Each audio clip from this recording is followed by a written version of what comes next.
Hi everyone, Christopher Wells, your host here for another episode of Table 21 with my guest today, Pino Di Ioia.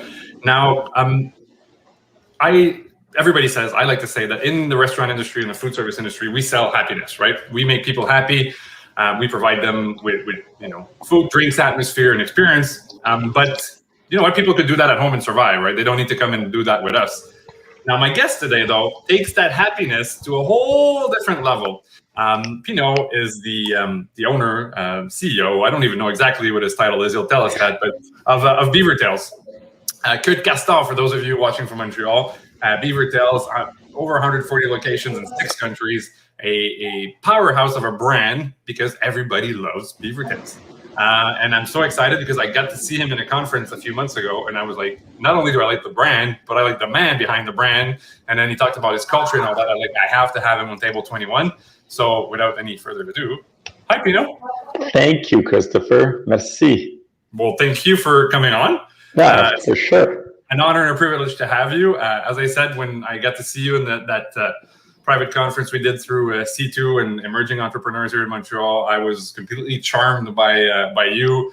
Like I said, everybody loves the brand. I haven't met anybody that says, I hate BeaverTails. Everybody loves your brand. Everybody loves the company you've built.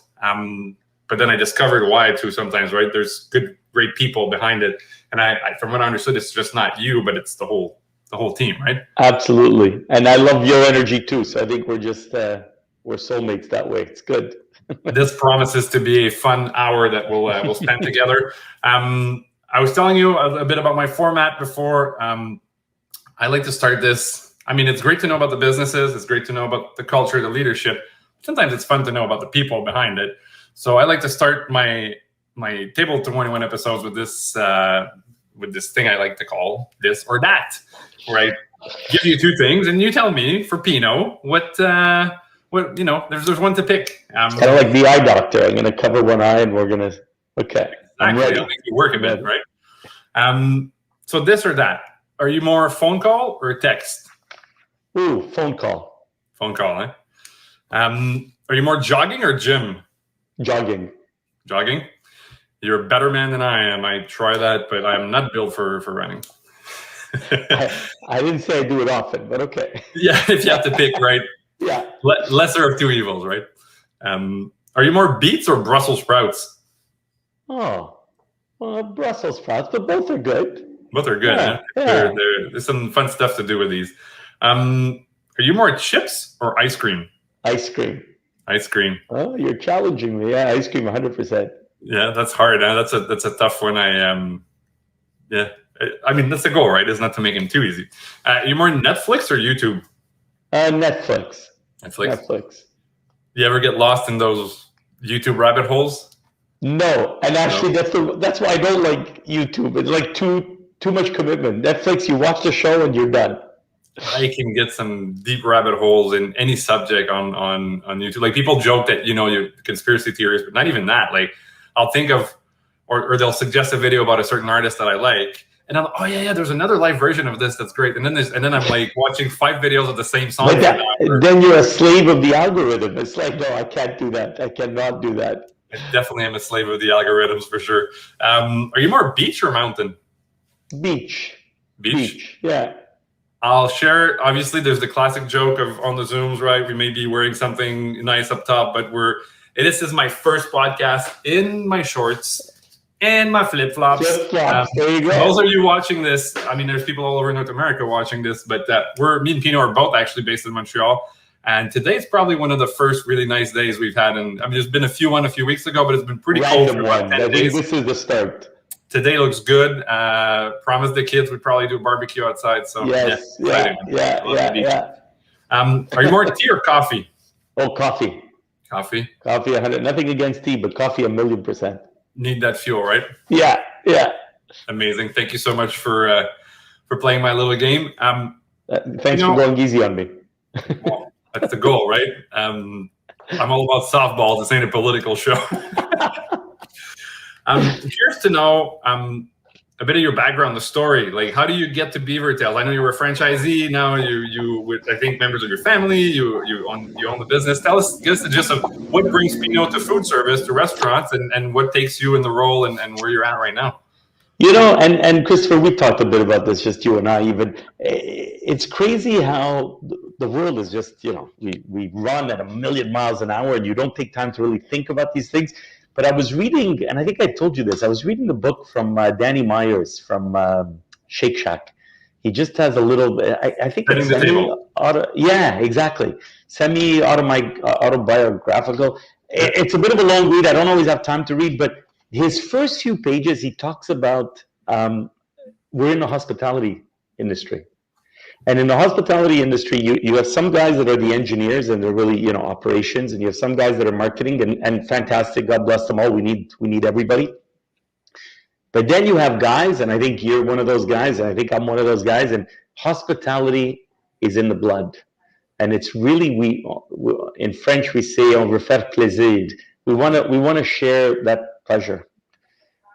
And when I was 11 years old, I started my first, it was like a lemonade stand, but at a golf course next to my house. And I ran that for 4 or 5 years. And I got to know those golfers, like first name basis. And it was like my own little, I wish I could have done alcohol. It would have been even more fun. But that, for me, that was, I knew this was an industry, hospitality, more broadly speaking, that spoke to me.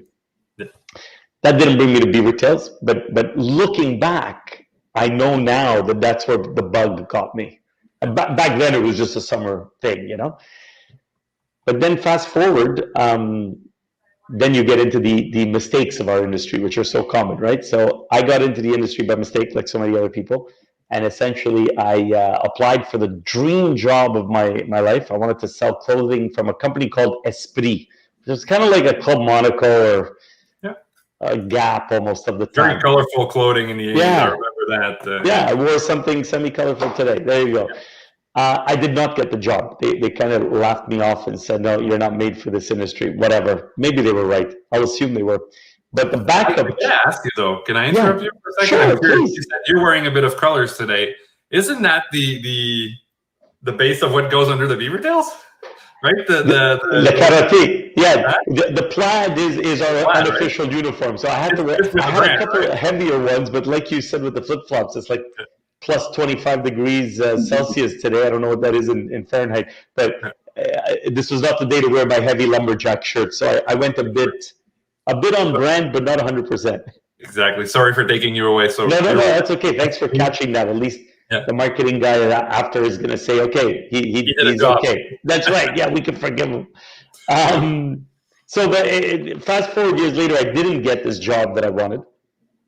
And the fallback job is always fast food when you're 17 years old. And so I started working for this company called BeaverTails that I'd never heard about. It was their first store outside of Ottawa. I'd never tried one. And they trained me for 2 months. They wouldn't let me try one because they wanted to give me the theory first. Yeah. And then I tried one on opening day. And I'm a dough guy. I love croissant. I love danishes. I love that stuff. Yeah. I didn't realize, wow, this is like really my thing.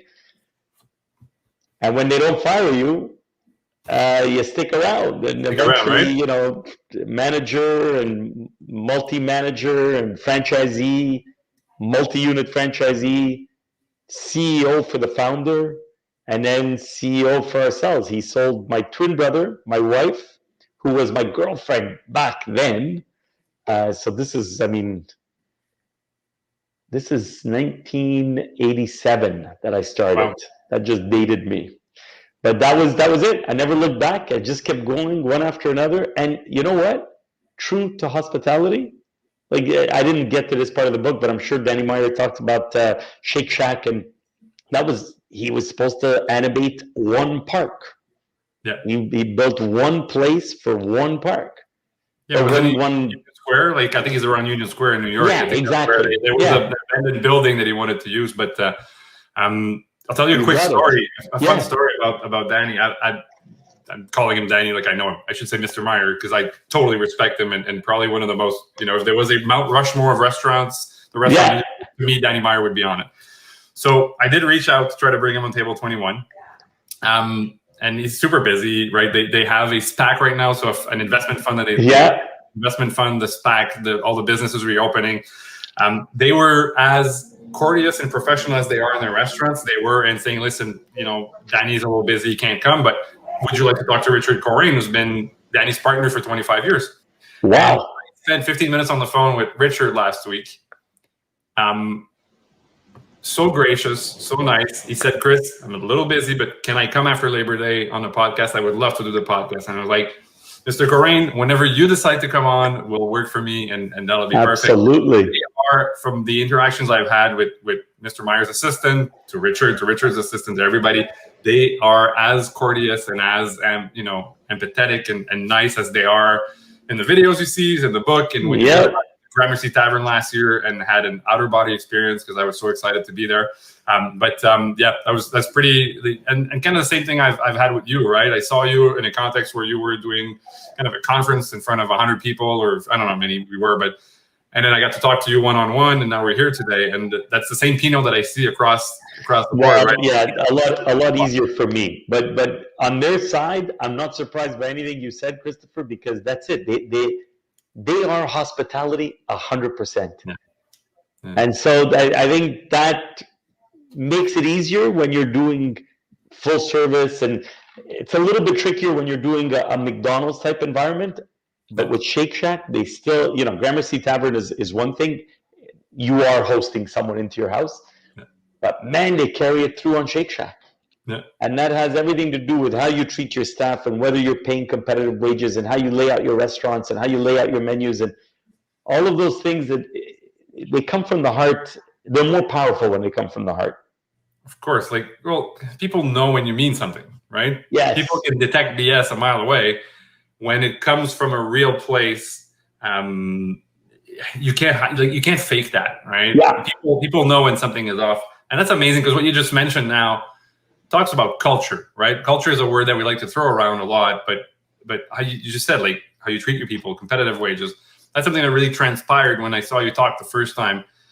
To me, you kind of described culture, but is that what you see as culture? And how do you build yours with Beavertails, and how do you try to apply that? You know what? Here, very timely. This was not scripted or staged, everyone. Okay, I have lots of books on the side, very few behind me. This is a company out of Quebec City called Mirgo. Yeah, they do apps, no? They do apps. Very good. I know them. Yeah. These guys are so proud of their culture, they created a culture book. Yeah. And literally, it's pictures submitted from their staff and all the things that are important to them. Yeah. And they're so proud about it that they say on their website, it's open source. If you want it, write away to us and we'll get it to you. I'll give it to you. Which I thought was a joke, but I did, and they were courteous, and they could be in hospitality. They were courteous and professional and so sharing by nature. I got the book, and that inspired me. We're doing the culture book. So I was on a panel maybe 2 weeks ago with I think it was James Julia. Oh, I forget. I feel bad now. But very, very sweet guy from Starbucks. He was their HR Canada. Okay. And he said, James Jones, Julia Jones, sorry, that's it. And he said, Starbucks is massive, and we serve, 10 kabillion coffees a day or whatever it is. He says, but really, the way we manage that and the way we digest that is we serve one story at a time. And I think the culture is very much, you mentioned before authenticity, and it's such a buzzword in marketing, Christopher. We're all sick and tired of hearing it, but it's true. People can't smell bullshit from a mile away. And if you're not authentic and you don't live it, don't do it. It's not going to fly anyways. So I totally agree. I want that book. And that's something that's super important for me too, right? Even the way we've built Piecemeal so far, and we're very small still, but the feedback we get from our users is, well, first of all, we built it with hospitality, right? Yes. We do tech with hospitality. Like you said, other people like Mirigo does tech with hospitality with that frame of mind. But seeing how, as our team grows and people around us, they feel that's a goal of ours. Like, right, that's something somewhere we put attention. Where for a lot of other people, it's kind of that's not important. But me coming from hospitality, I had to have. I told my partner the second time we met, I said we will do high tech but high touch. Like, I want to bring that level of service that because our users are restaurant people, so they give service, right? So I want to absolutely. What are some of the there's a lot to unpack in what you just said in that 2 minutes there, but I'm a big fan of Starbucks. I love the coffee, love the brand, love everything. And I was going to the mall recently to pick up some stuff, and I was going to say the other brand. I shouldn't say the other brand, but there's another famous, Canadian coffee brand, and there's Starbucks. And there's 20 people at Starbucks, and there's 0 people in the other brand. And I'm like, why is that? I mean, coffee's coffee in the end, right? But why do people associate with that brand so much? And the service is there. Like, I've been to Starbucks in Taiwan, in Chicago, in Hong Kong. I mean, I've been into Starbucks in I don't know how many countries, and that level of service is always there because that culture follows and the brand follows. You know what, though, Christopher, and that maybe touches not so much a culture, but it is a culture. It's a culture of precision.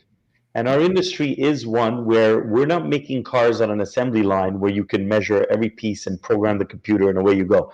We're assembling every story one at a time. Yeah. But a designer who worked with Starbucks once told me that, and you'll know this right away, when you order your coffee, your first reaction is, of course, you pay, and then, okay, where do I go pick up the coffee?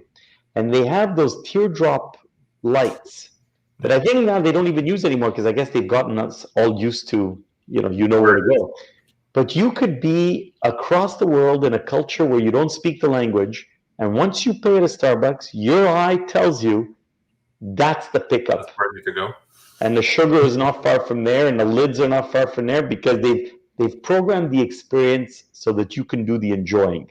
And that culture of precision is so prevalent. And I don't, we don't want to talk about poor Danny Myers all morning, but you go to the Shake Shack and it's thought through.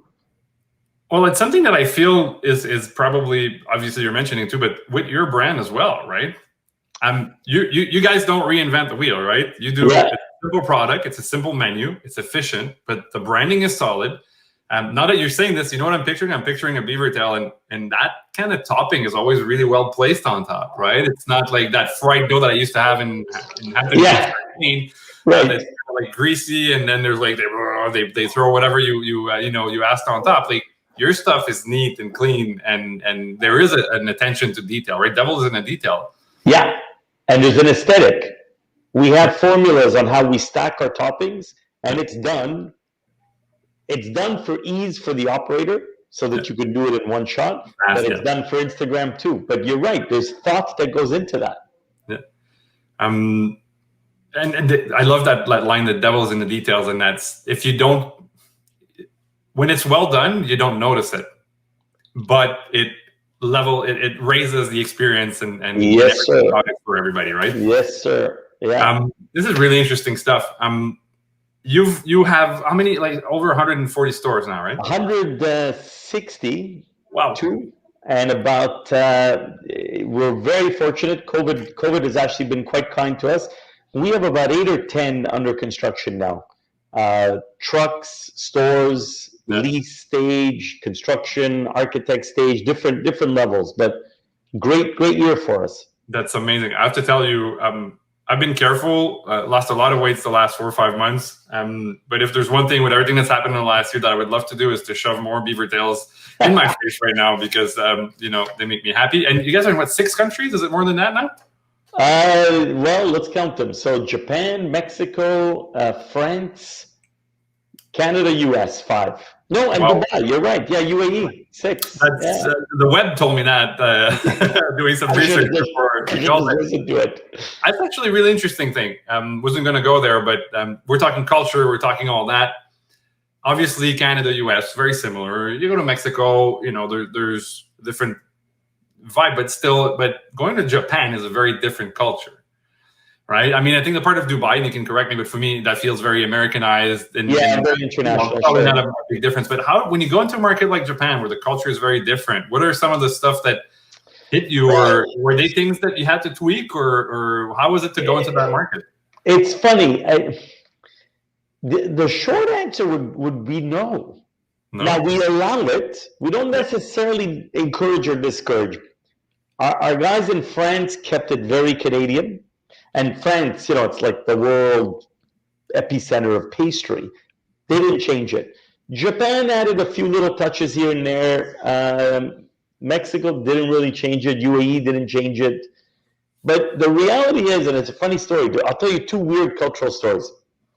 When you get a Beavertail, most people eat it like this. And that's universal. Yeah. It doesn't matter where you are. Japan is not a culture where you eat with your hands. And yet, not only they take it the same way, everybody gently folds it a bit like a taco. Really? So the topping stays in the middle. This is universal. We can't explain it. We just kind of chuckle every time we see it. But you open a new store across the world, it's like an intuitive international way to eat a Beavertail. That's amazing. And the second story, which is less weird but still powerful, we had a visit from our franchisee in Victoria at Mount Washington, a ski hill north of Victoria. Yeah. And he was in Montreal visiting family. He came with his mother, and she was late 60s, 70s. And she said, I go and help him in the store sometimes, and I have to tell you, I love the triple trip. Now, the triple trip is our chocolate, peanut butter sauce, and Reese's Pieces. Not quite the healthiest of the Beavertails, but tasty. But tasty, yes, absolutely. Not necessarily what you'd expect your grandma to necessarily eat, but by all means, why not?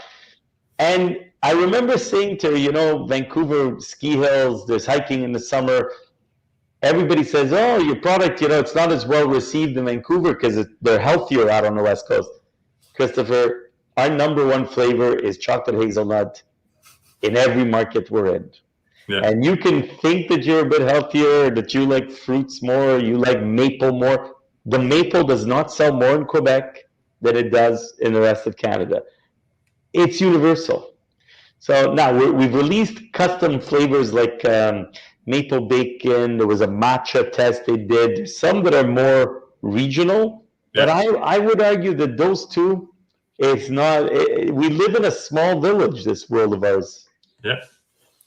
Well, I mean, it shows like if everybody's eating it the same way, if the same flavors, top sellers the same everywhere. I mean, it gives you that humans are humans, and we're often attracted to very similar things, and that's universality.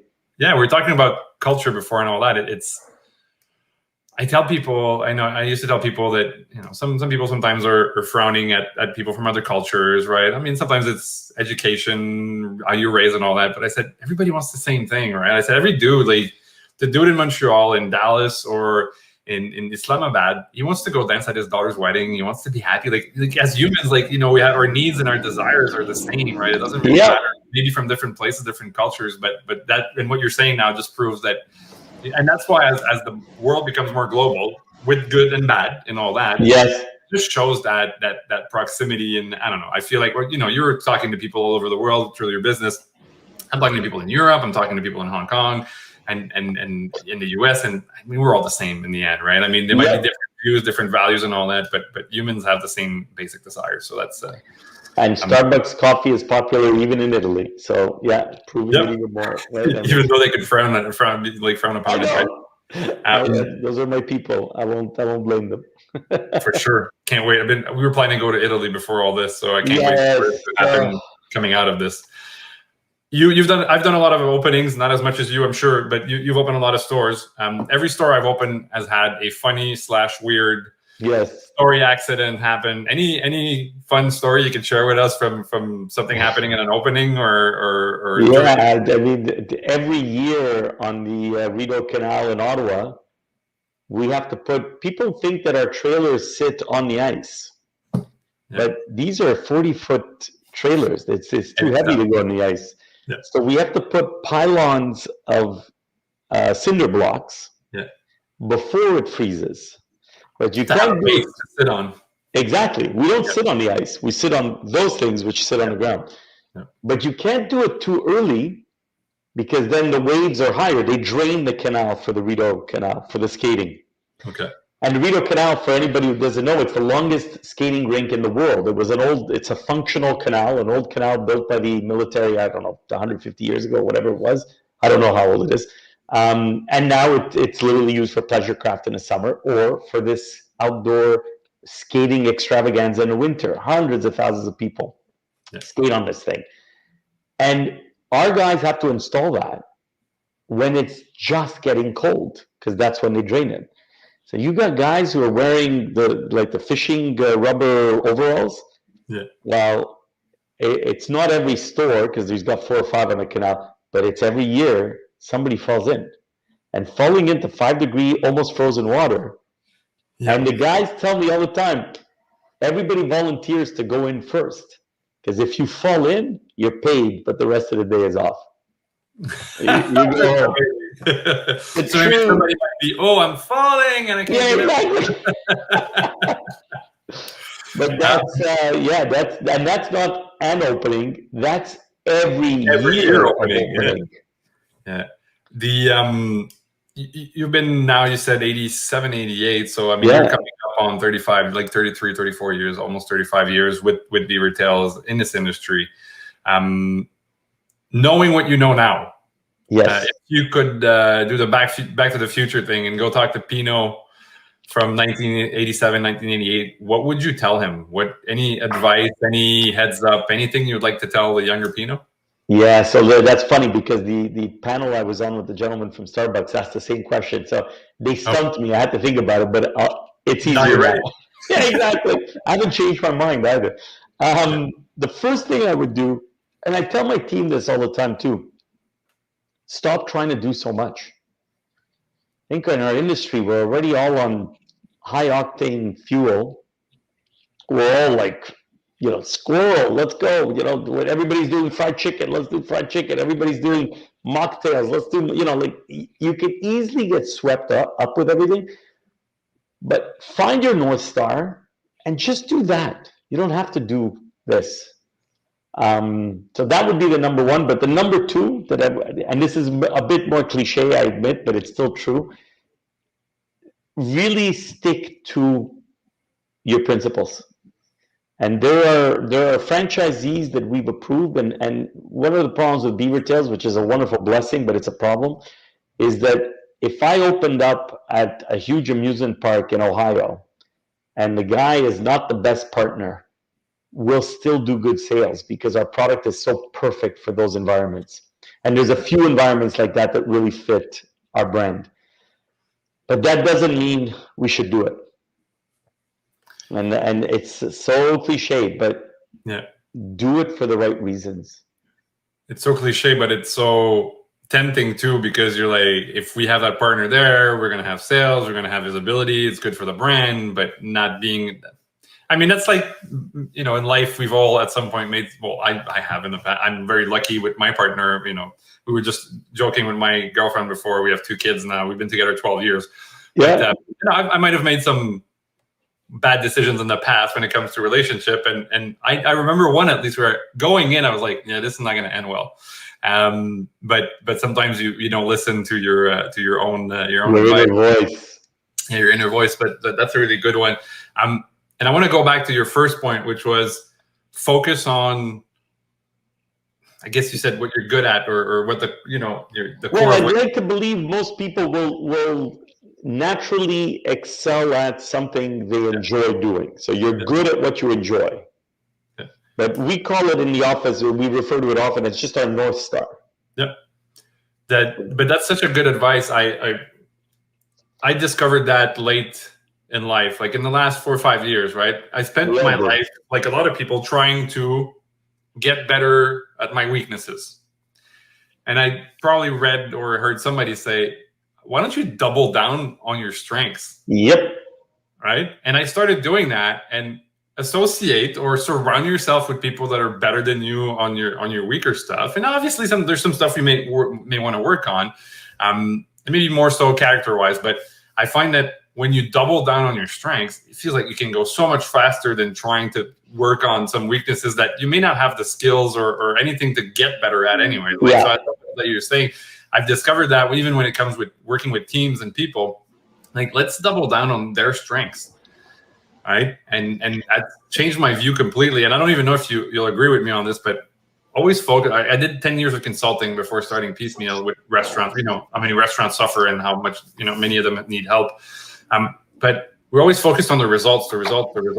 And at some point, I changed my coaching, especially with larger teams, to on the effort. Sometimes it makes recognize the effort, because for somebody to let's say we quantify, but to grow 25% in an area, and the other person grows 10%, well, maybe that 10% for them required a lot more work than the other 25% because there were some natural abilities there. So I changed my focus a lot to, let's look at the effort that's applied to something instead of just the results, because something can be to other people, and that's really changed my leadership and how I approach it. I agree with that 100%. We use OKRs in our company. It's kind of whatever. It's maybe a bit corporate, but it's a Google product, so it's not that corporate, or Google invention. And OKRs are all about, you know, don't measure the lag indicators.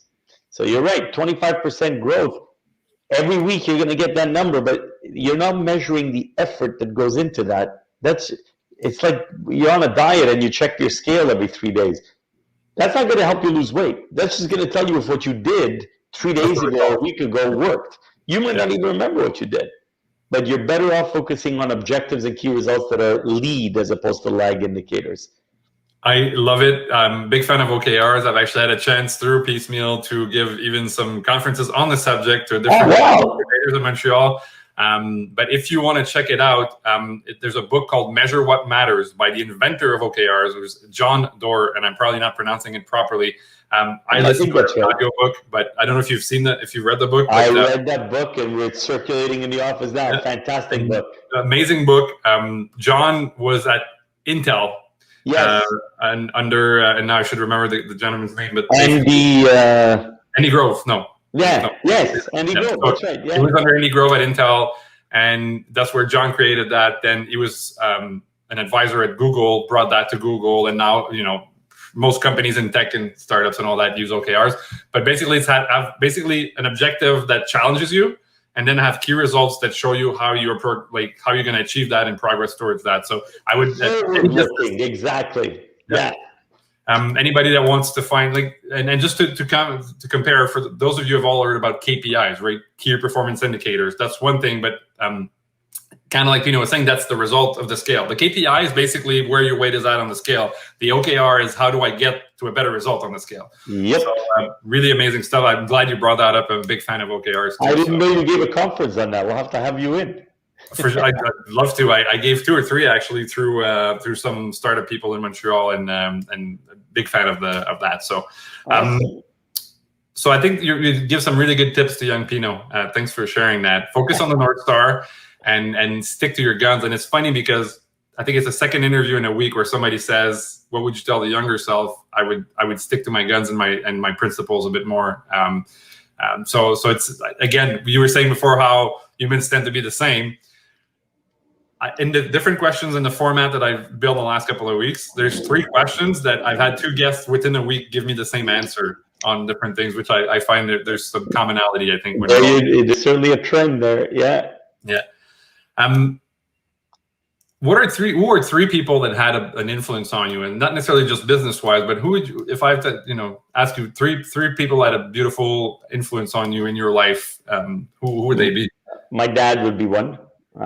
Typical immigrant mentality, came from Italy, didn't speak the language, but not too typical of immigrants at his time. He went to McGill and became a chartered accountant, which was, for someone who didn't know the language, that's like, and he had 3 kids, myself and my twin brother, who are partners in BeaverTails, and my sister, who's an architect. And the 2 boys did not do well in math, so it's even more embarrassing. But maybe we needed to not speak the language. It would have made more sense. But he definitely would have been big time.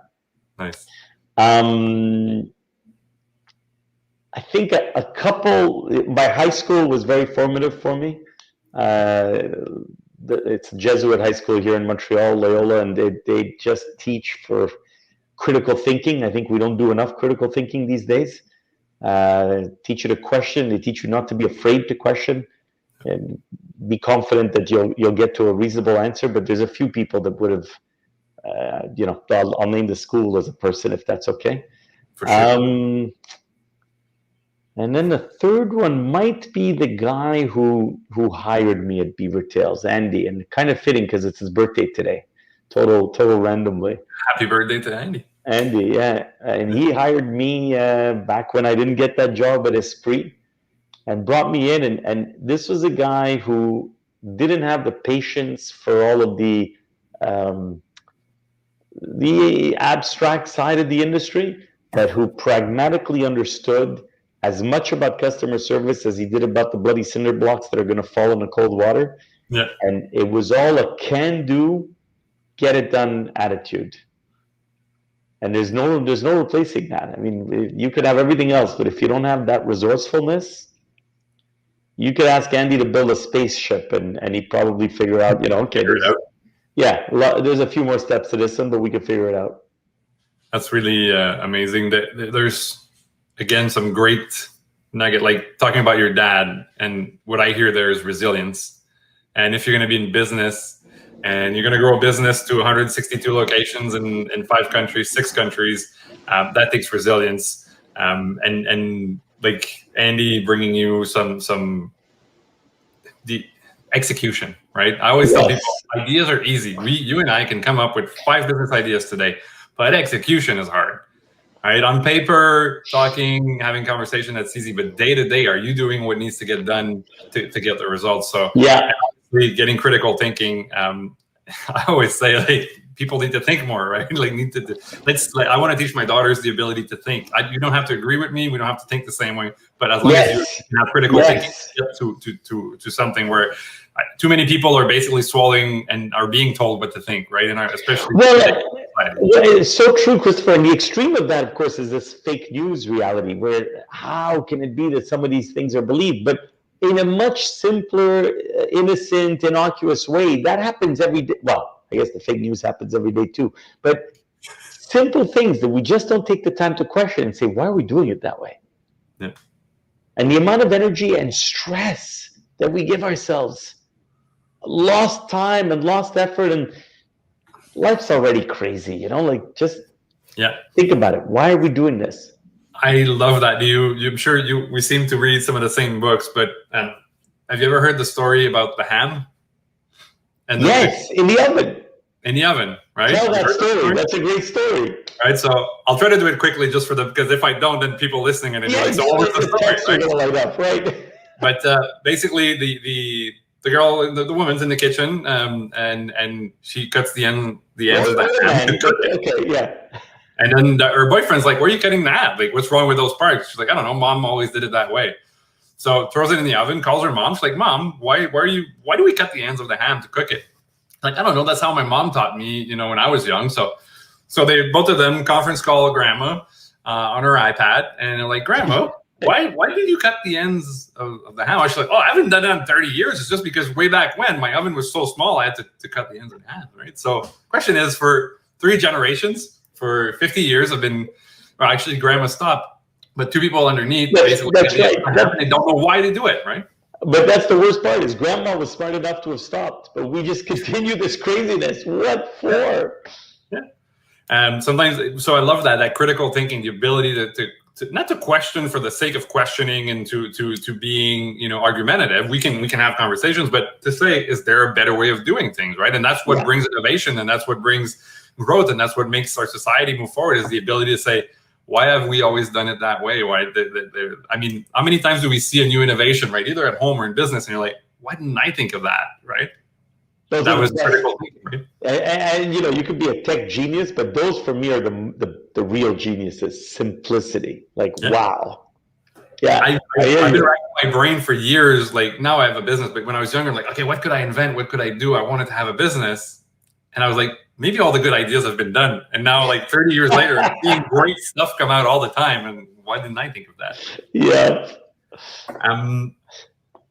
a little bit more personal one, but you've been in business almost 30, well, with the business, but now I guess in ownership for 10 years, but in leadership roles for 2025. What would be that you're willing to share with us, but what would be your biggest or a big failure that you've had, and that, what did you learn from that? What did you get out of it? I know that one hasn't been asked, but I think about it all the time. So I know what it is, but I'm still working on it. I guess that's why it's a big failure. But not expecting everyone to be as excited as I am about a business or a project or an idea. And it's okay. I think a lot of leaders are leaders because they're intense. That you need an intensity to, listen, we're one and the same. We know each other well enough. I mean, we wake up with this energy, and we joke that we have coffee to fuel us. I've been known many times to have a coffee at night to calm me down before I go to bed, and that's a true story, okay? But the reality is that intensity is what you need as a leader, and people look for that, and people need that.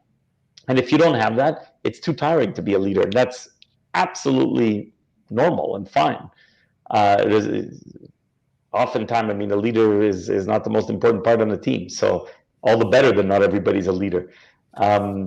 But when the leader expects everybody to be as intense, that just sets an unrealistic and an unfair expectation. And maybe in some ways that's empathy, also a buzzword these days, where you have to think, well, wait, maybe that other person is contributing a lot. Like the 16-year-olds who work for us every day in most of our stores. I was an ass when I was I only started at 17. I was worse at 16. But when I started off making Beavertails, I'm sure I was the biggest ass.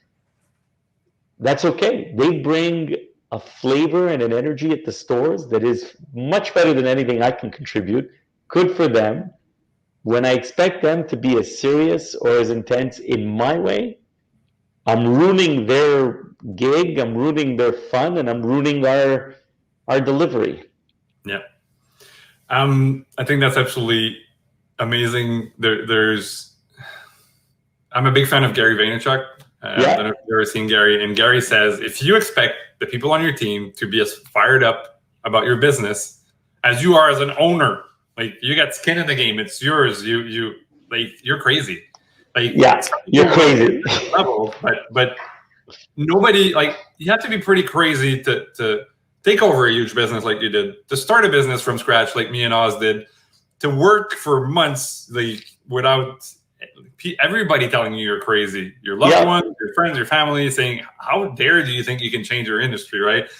But it takes that fire inside that you can't expect everybody to have that. Like that's not being reasonable, right? Not that we're always reasonable, but it's not reasonable. It's not realistic. It's not. Yeah, 100%. I agree. I work really hard to remind myself of that all the time. Is that you need to level like your expectation and understand that, like you said, some people may be contributing in a different way. But I mean, can you imagine if everybody was as intense as some of the leaders? Like that would be, the whole system would implode. We'd never make it off the highway in the morning. We'd all kill each other right there on the highway.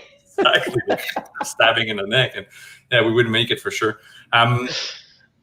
Really appreciative of you sharing that. That's not an easy thing as a leader to say, but it our expectations. I have lots of other failures if we have another session. I'd love to have you. You've been in our industry, food service, for a long time. Is there a common myth? There's some common myths about our industry. There's many of them. Is there one you'd like to debunk, or one that you'd like to kick in the chin? Well, this is a good myth, but I mean it. Yeah. If I, people say it gets tiring to be in the rush. Yeah. I got to tell you, we still have a few corporate training stores, and when I go there and there's a lineup, and I get back in there just to help out, which for Beavertails is easy because the menu hasn't changed, and I could easily mess things up, so I got to watch the way I do that. But it never ever gets tiring. That's BS. I think the people who say it gets tiring, I mean, listen, we all have long days. That's fine. But if the hospitality is in you, that feeling never goes away. You're telling me that now, and I'm feeling, the one thing that I miss about bartending, about serving, about being on a floor is Friday night, Yeah. 6:45, line up at the door. The kitchen is just like, stuff is limit. Like we're trying to, we're aiming at 20 minutes to get the dishes out. We're at 23. Okay, we need to make sure everybody's okay. Everybody's in a good mood. Like it's like a beehive, people moving around, having a good time. There's that noise. I don't know. I got goosebumps. I miss it so much. So I feel that orchestra is, if it's in your blood, you know what we're talking about. Yeah.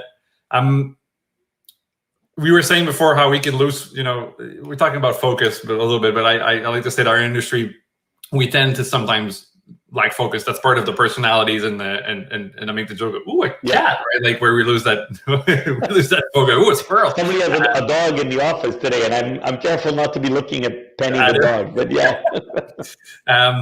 but so I lost my point, but before, when you're talking about your failure and how, the expectation of people, where you're talking about the 16, 17-year-old, I just want to bring up something because I'm curious to hear you're pretty progressive in your leadership and your ideas, but there's that whole crapping on the millennials thing that's very popular these days. And I'm not in management every day anymore, but I still do some events, and less with Piecemeal getting very busy. But the last few times I had to manage people that were that age, people say, oh, they want to be the boss before they get, they do the first job. They want to know everything. They want the answer to everything. They want to argue about it. And I just realized that I've always been pretty effective at communicating. I didn't have an issue with them because they knew what I expected. They knew what I wanted. I gave them some leeway and some input into what was going on. And to me, that's a bunch of healthy leadership things that they want to apply to them, right? Yeah. Because leaders are not there. And I'm curious to know if that's how you've seen it, because you have a lot of, in the business, I used to manage multi-units for McDonald's 20 years ago. Absolutely. That's working for me. But if you're open, if they know what you want, if you're confident as a leader, if you're clear in your communication, and you listen to them when they have a point, that you can either explain why we're not going to go that way, or, yeah, that's not a bad idea, maybe we could try it out. I don't have an issue managing, working, and collaborating with what they call the millennials or the younger generation. Yeah. Is that something that you've seen as well? So you might remember this from the C2. I'm pretty sure I mentioned this, but I have a neon sign in my office that used to be a 24-foot banner that greeted you at our old office. And it says, it is not the strongest or the fastest of a species that survives, but the one that is most adaptable to change. And on our organogram, right here, we don't have a title. There's no like organogram, May 2021. That phrase, which was a management professor from Louisiana University, that phrase is at the top of the organogram. And I've told my team many times, I say it all the time, that phrase is the title because what we're doing today may not be what we need to get done tomorrow. So that said, and I've answered this many times too, and this is not, I don't know the average age of the person listening, but our millennials embrace change more than anybody else. So I actually want more millennials on the team. I've had problems, and this is not good, but it's true. It's the people my age that don't want to change that actually have given me the most problems. To me, it's like, get in there and let's have fun. And change is part of that fun. Yeah. So I have a board right next to me here on my desk, and a couple of cards, birthday cards from, people that I love, and a few, picture of my daughters and stuff like that. It's not there right now. And if it wasn't weird that I would get up, I would go. But that specific quote has been on my walls for 20 years. I think you and I, like we were saying, we are kindred spirits. We don't know each other. Exactly. But that's that line, and I'm not going to quote it, I think, exactly like you said, but it says it's not say it again. I think it's the fastest or the strongest of a species. Everybody thinks it's Darwin. I actually, at the old office, we wrote Charles Darwin. Had it as Darwin. I always had it as Darwin on my wall too. The internet actually says it's often misattributed to Charles Darwin, but it's Dr. Leon Megginson. My neon only has the first initial, but he was, Darwin would have made sense. This guy was a professor of management. It makes even more sense. Of course. Yeah. So it's not the fastest or the strongest of species that survive, but the most adaptable to change. And that means that we need to be, that's the whole classic of the oak tree that breaks in the wind while the I forget the name of the other tree, but get the kind of pines, moves. That moves in the wind, and that's how they build buildings now, right? Buildings used to crumble in earthquakes. They build them with malleable like materials That's right. to them to stay up. So I think that I live by that quote. So thank you. You know, and I'll tell you a funny story too. We had a young guy who worked for us. We used to do back when we had 14 of our own restaurants, and now we only have the university restaurants. But this young guy, we would do exit interviews, and he was a college kid, good kid. Rastin Asselin was his name, and he went to work for the Quebec police force. So maybe he knows your SWAT buddy.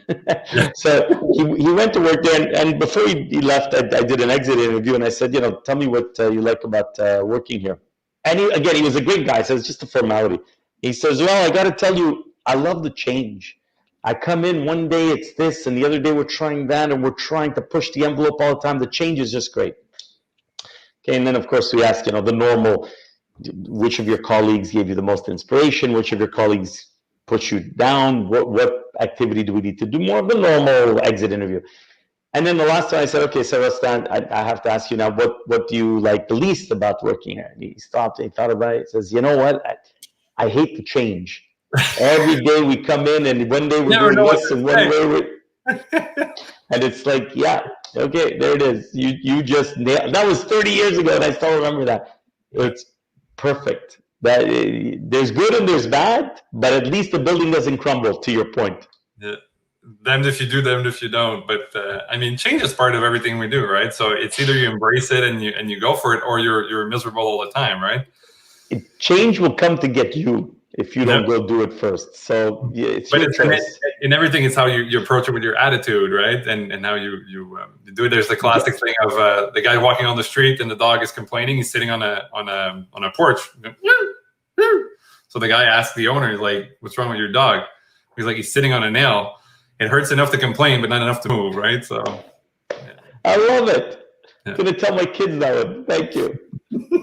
But our conference last year, the theme, because a bit like OKRs, right? So change is almost the lag, but what's the lead?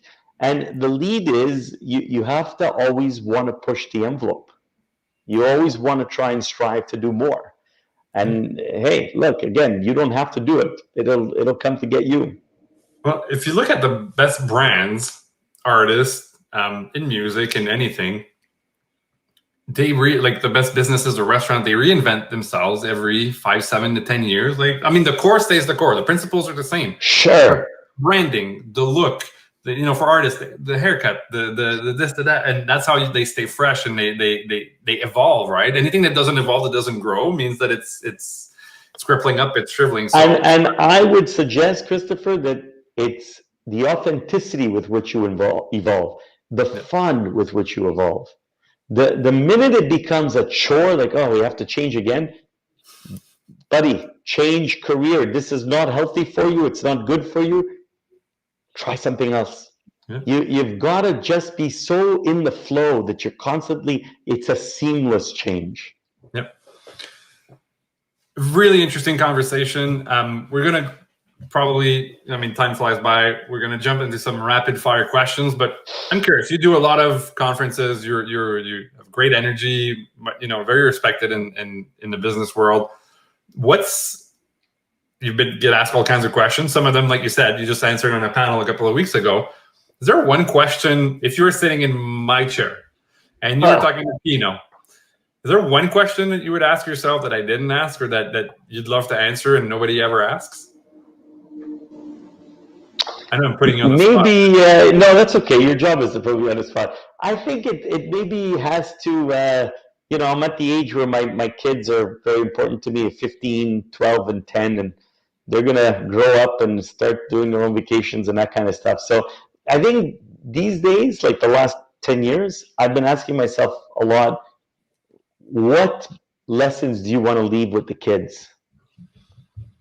And that's, there's like a million answers to that one, and it's a work in progress. But what would be maybe one or two things that you want to instill? I mean, we talked about a lot of stuff with business today.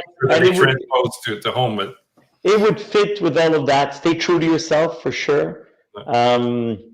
maybe in the growth mindset spirit. So this is not something I'm necessarily focused right these days with my kids, but it's something I always try to teach them. And there was a book called What Happy People Know. And then the same, it's a father-daughter, you know this? No, but No, I know okay. where it's going. Yeah, I just figured since we've read all the same books, you probably read that one too. But okay, it's a father-daughter psychology team. They're both psychologists, and then they wrote another one called "What Happy Kids Know." So I'll save you the $40 on the 2 books. Basically, it comes down to curiosity, and it's the proverbial: if life gives you lemons, you make lemonade. But the book is all about, if life gives you lemons, I have to teach you to be resilient, like you said before, but to be curious enough to say, what could I do with these lemons? And it was interesting. They tracked all kinds of athletes that became quadriplegics, poor people who became rich with a lottery win, rich people who became poor with a bankruptcy.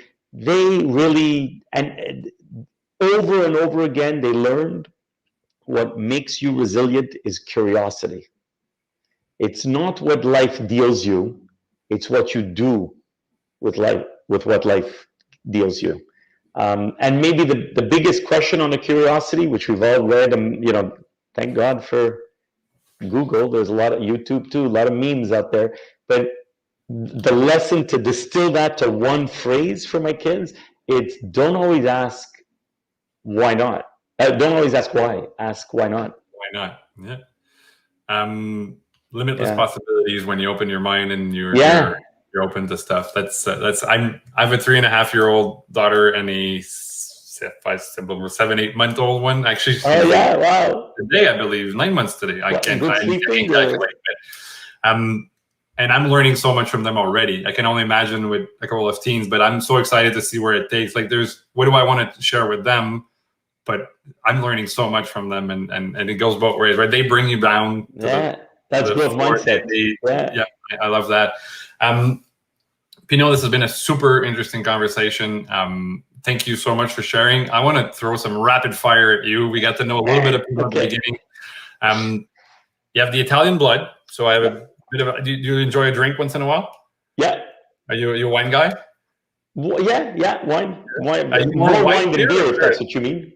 No, my question is always like from restaurant industry, food industry. Are you more wine, beer, or spirits? Wine, yeah, definitely most wine, but a good Negroni. Yeah, you and I really are friends. That's my favorite cocktail. So, except not very Italian, but I replaced the gin with tequila.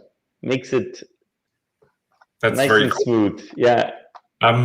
Isn't that called a Rosita? I need to check. There's a few names. I think it's a Rosita. There's not one. Anyway. I wanted to ask you before, where's your dad from? You said your dad came from Italy. Campobasso. My mom is from Peschici on the Adriatic side. Both, farmland in the middle. It's the Northerners were doing well. They didn't leave Italy. The South was bankrupt. There wasn't much to leave. Your favorite, your best or favorite trip you've ever taken? Listen, Italy. I could name 2. One where I brought the kids to my parents' villages.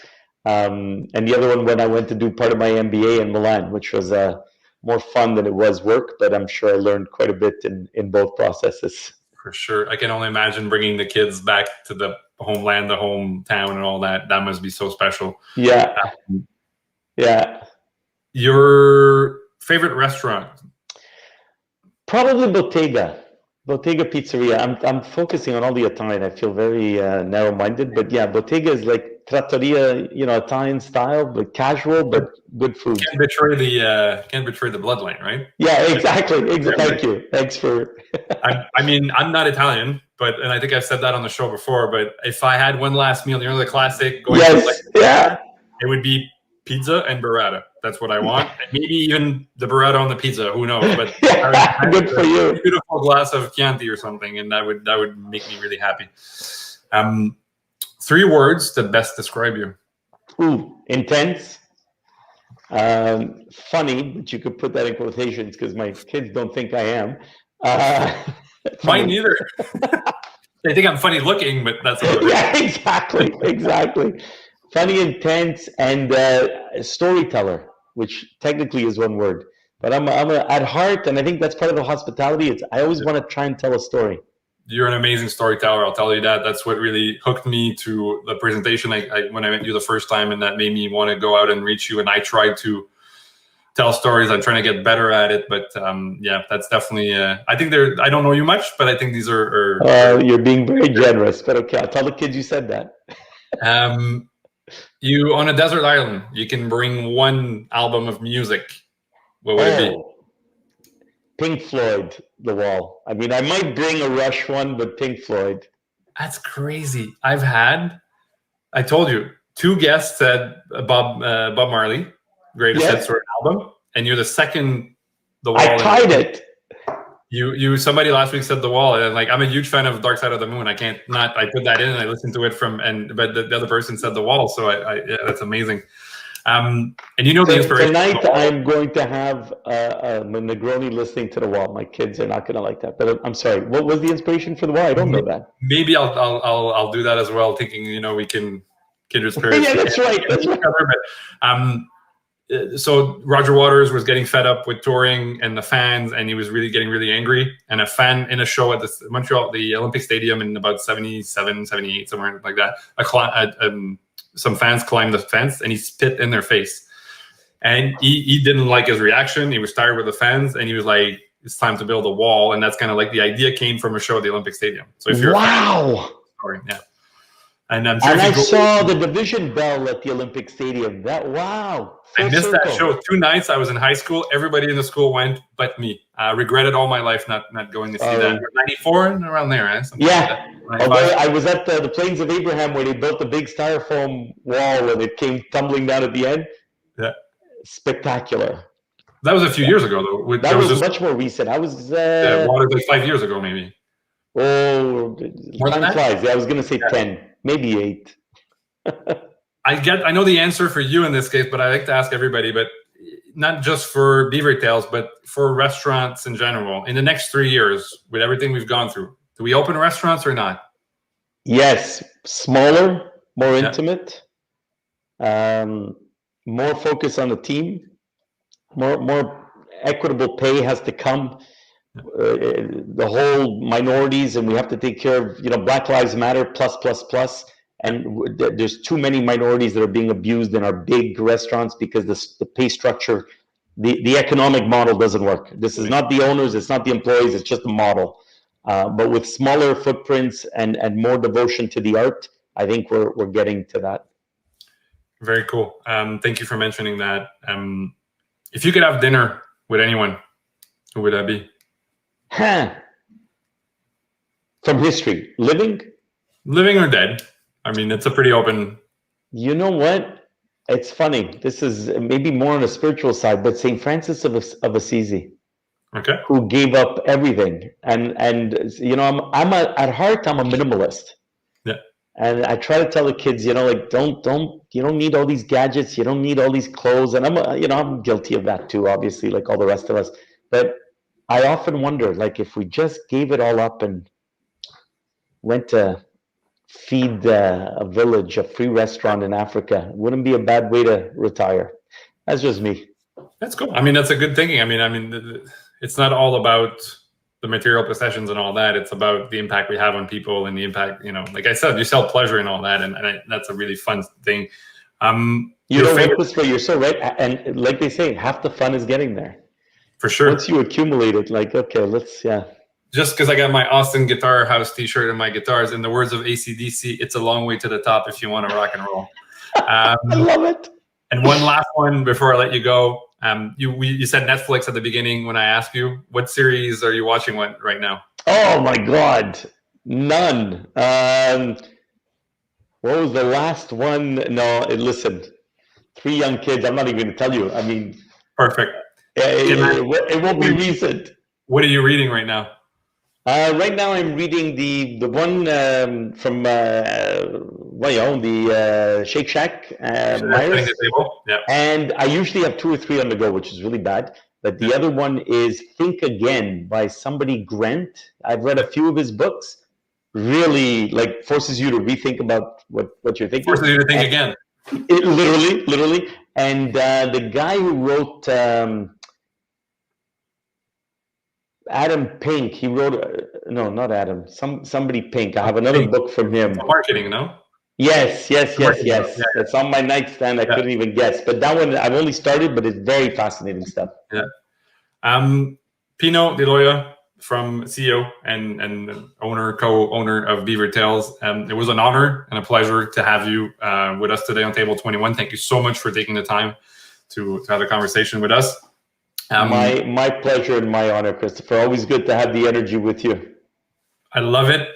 For everybody else, if you had never had, I doubt if you're watching this, but if you never had a BeaverTail, there's 162 of them in 6 countries. You can find one close to you.